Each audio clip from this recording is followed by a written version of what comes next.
they give it to your provider, and they say, give us everything you have on Theo Von, and they just turn it over. Or they go to these new data centers and just put your name in, your information, and everything pops up. You don't have any legal protections.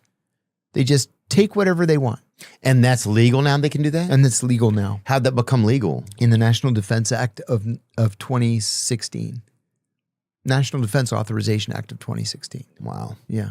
Which also, this is a pet peeve of mine that nobody knows about. It also, for the first time in American history, allowed the American government to propagandize the American people.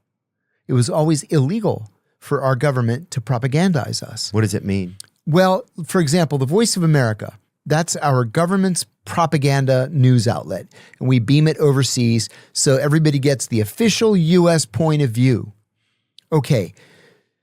Back in the 80s, the Reagan administration came up with these two broadcasters called Radio Marti and TV Marti to beam at Cuba.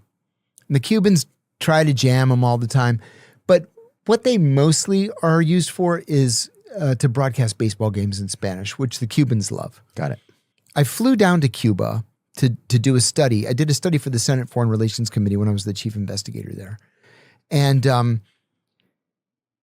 nobody watches TV Marti. You can only actually get it in the waiting room of the U.S. consulate. Got it. So if you're there to apply for a visa, you can watch a soap opera in Spanish that's American propaganda. Nobody cares. The radio, people like listening to baseball.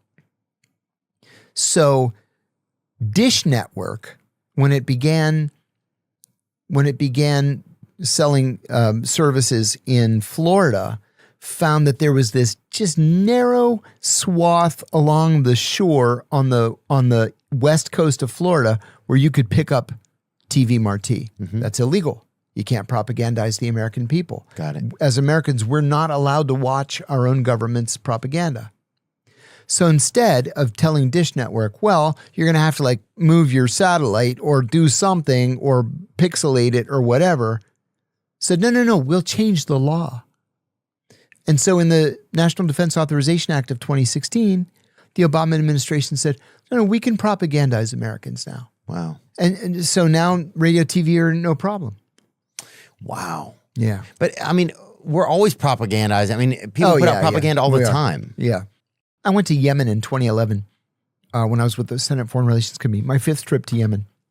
Every time I'd go to Yemen, it's worse than the previous time. So I have a meeting with the defense attaché, and he was so proud of this thing that he was doing.